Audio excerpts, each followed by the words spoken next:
नमस्कार, मैं Suryansh Yadav news 6 network पर आप सभी का एक बार फिर स्वागत कर रहा हूँ, खैर-मकदम कर रहा हूँ, अभिनंदन कर रहा हूँ। न्यूज़ 6 नेटवर्क का हमेशा ये प्रयास रहता है कि हम अपनी नव पीढ़ी को, नई जनरेशन को क्या सकारात्मक दे सकते हैं, क्या पॉज़िटिव दे सकते हैं और इस समय अगर पॉज़िटिविटी की बात है, सकारात्मकता की बात है, तो यूपीएससी का जो हाल ही में सीएससी वाला रिज़ल्ट आया है, उससे अलग अगर हम जाएँगे, तो यूँ कहिए कि हम राह भटक रहे होंगे। हमारे साथ एक ऐसी पर्सनैलिटी इस समय आगरा से जुड़ रही हैं जिन्होंने यूपीएससी को क्रैक किया है, सीएससी को क्रैक किया है और उनका नाम इस समय सोशल मीडिया में धूम मचा रहा है। आइए स्वागत करें एआईआर 370 कृतिका भारद्वाज जी हमारे साथ हैं। मैडम बहुत स्वागत, बहुत अभिनंदन।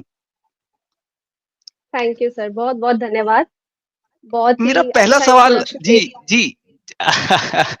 अच्छे लोगों का अच्छा दिया कोई बात इंट्रोडक्शन हो तभी ठीक चलता है और मेरा पहला सवाल आपसे ये होगा कि बॉलीवुड की फ़िल्मों के हम करीब हैं और देखते रहे हैं। मैं इस डायलॉग को कई बार यूज़ करता हूँ कि आज खुश तो बहुत होंगे आप। नहीं। जी, जी, बिल्कुल खुशी का मौका है, खुश हूँ मैं। फाइनली अच्छा जब ये रिज़ल्ट आया कृतिका जी तो क्या आप श्योर थे कि लिस्ट में नाम आ जाएगा? रैंक इधर-उधर हो सकती है या फिर ये था हो भी सकता है, नहीं भी? सर आई थिंक इसका आंसर तो लगभग सारे एस्पिरेंट्स का एक सा ही होगा। अनप्रेडिक्टेबिलिटी इतनी है यूपीएससी में कि और ख़ैर मेरे लिए तो क्योंकि मैं प्रयास कर रही थी कुछ सालों से तो मैंने तो इतनी ज़्यादा उम्मीद नहीं लगाई थी। बट हाँ, इस बार का पेपर पिछली बार से बेटर हुआ था तो एक्सपेक्ट कर रही थी कि बस नाम आ जाए लिस्ट में। अच्छा जब रिज़ल्ट आया तो क्या वो धूम-धड़ाका होता है, वो ढोल-नगाड़े होते हैं, उस तरह से आपने सेलिब्रेट किया? नहीं, नहीं सर इतना इतना धूम-धड़ाका तो नहीं। अपने क्लोज़ फैमिली के साथ अपने परिवारजनों के साथ ही सेलिब्रेट किया मैंने। आजकल बहुत जो है आपका फ़ोन आपको परेशान कर रहा होगा, बार-बार घंटी बज रही होगी, बार-बार मैसेजेस आ रहे होंगे, कैसी स्थिति है? अरे नहीं, नहीं सर ये तो आप लोगों ने बहुत ज़्यादा इसका बना रखा है हाइप ऐसा भी इतना भी नहीं है। बिल्कुल परिवारजनों का और क्लोज़ फ्रेंड्स और जान-पहचान वालों का फ़ोन आ रहा है, लेकिन अभी तो सर ट्रेनिंग भी जॉइन नहीं करी है तो इतना इतना बिज़ी नहीं हूँ।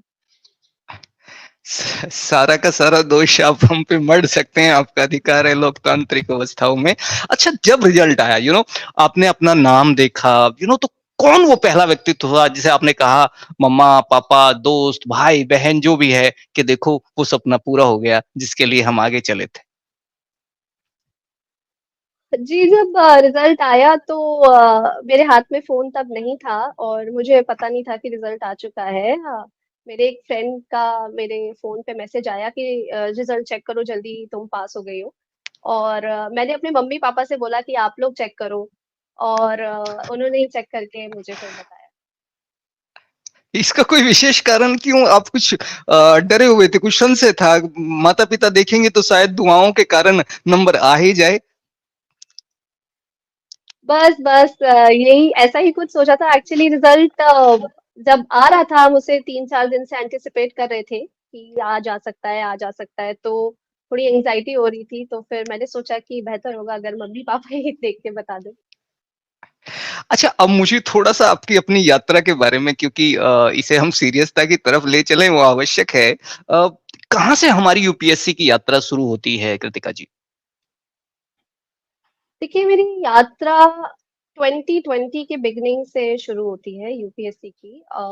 मैंने अपना ग्रेजुएशन और पोस्ट ग्रेजुएशन करा Hindu college university of Delhi से और 2019 में वो खत्म करके 2020 में मैं वापस आगरा आ गई और यहाँ से मैंने अपनी यूपीएससी की प्रिपरेशन स्टार्ट करी। आपने थोड़ा एजुकेशनल बैकग्राउंड के बारे में हम जो है जान पाए, हालाँकि आपने कुछ तो बता ही दिया है। जी, जी। तो मैं ह्यूमैनिटीज़ बैकग्राउंड की स्टूडेंट हूँ। 11th स्टैंडर्ड में मैंने ह्यूमैनिटीज़ स्ट्रीम ली थी और इसी टाइम के अराउंड एक थोड़ा-सा मेरे दिमाग में वेग सा आइडिया था कि सिविल सर्विसेज़ की दिशा की तरफ मैं बढ़ सकती हूँ। उसके बाद मैंने जैसा कि बताया अपनी ग्रेजुएशन और पोस्ट ग्रेजुएशन करी दिल्ली विश्वविद्यालय से। हिस्ट्री मेरा विषय रहा है, अपनी ग्रेजुएशन का भी, पोस्ट ग्रेजुएशन का भी, और यही मेरा यूपीएससी में ऑप्शनल भी था। आपने अपने ऑप्शनल की बात कर दी, चर्चा की, एजुकेशनल बैकग्राउंड की चर्चा की। थोड़ा हम फैमिली के बारे में जान लें, फिर आगे बढ़ते हैं। जी, जी।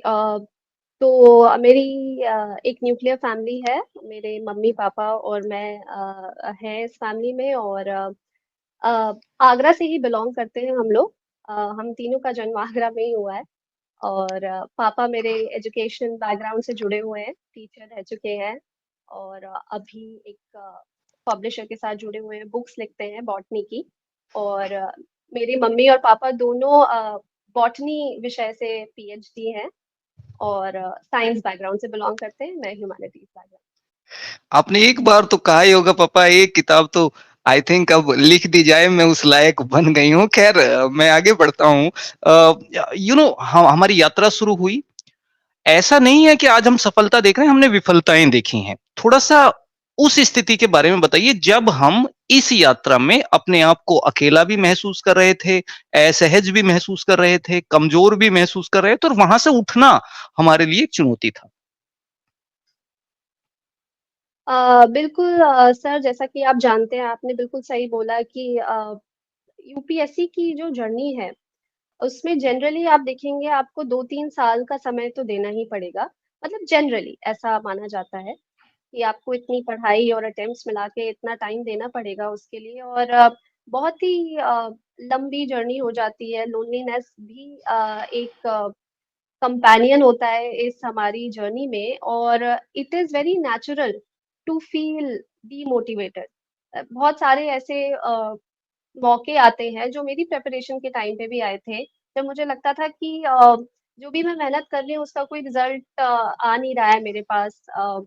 मैंने 3 मेंस लिखे हैं, और ये मेरा पहला ही इंटरव्यू था, लेकिन हर बार मेंस के बाद अपना नाम ना देख पाना लिस्ट में बहुत ही चैलेंजिंग हो जाता है। लेकिन आप अपने सबसे बड़े मोटिवेटर हैं, जो कि मैं हमेशा कहती हूँ, तो हमेशा अपने आप को याद दिलाते रहे कि क्यों आपने इस एम को चुना, और फिर आप उस पे डटे रहे। कभी बहुत डिमोटिवेट हुए आप, लगा कि नहीं नहीं मैंने गलत रास्ता चुन लिया है, मैं इसके लिए बनी नहीं थी? अ, बहुत डीमोटिवेट, खैर कभी ऐसे क्वेश्चन तो नहीं की मैंने अपनी जर्नी, लेकिन हाँ, 1-2 मोमेंट्स थे जब मैंने ये सोचा कि क्यों मैं इतना मतलब इसके पीछे भाग रही हूँ, और एक एक डाउट आया था मन में, लेकिन वो बहुत ही टेम्परेरी था वो फेज़, क्योंकि मैं जानती थी कि मैंने सब सोच समझ के ही ये अपने लिए करियर चुना है, तो फिर उससे ओवरकम भी मैंने कर लिया। जो एस्पिरेंट्स आपको जी। देख रहे हैं उनके लिए आप 2-3 फॉर्मूले बता दें कि देख भाई, ये किताब है, ये कहानी है, मेरी तो इतनी है, आप अपना सकते हो तो अपना लो। सर यही है कि जो भी मुझे एस्पिरेंट्स देख रहे हैं, तो उनसे मैं यही कहूँगी कि किसी को इंक्लूडिंग मेरे को ब्लाइंडली फॉलो नहीं करना है। क्योंकि सबकी सबकी जर्नी अलग है, और सबकी जर्नी यूनिक है। हम लोग डिफरेंट लेवल्स ऑफ प्रिपरेशंस पे हैं, हम लोगों का माध्यम अलग हो सकता है, हम लोगों का जो अभी तक की नॉलेज बेस है वो अलग हो सकता है। तो हमेशा बस आपका एक स्टैंडर्ड यार्डस्टिक है यूपीएससी का सिलेबस। तो अगर आप मुझसे कोई भी मतलब जो भी मेरी हम्बल एडवाइस या जो भी मेरा एक्सपीरियंस है वो यही होगा कि इतनी अनप्रेडिक्टेबिलिटी है यूपीएससी में, the only predictable thing is the syllabus. तो सिलेबस से स्टिक रह के सारे सोर्सेस को आप जरूर देखिए, एक्सप्लोर करिए, लेकिन अल्टीमेटली स्ट्रैटेजी आपको अपनी बनानी होगी।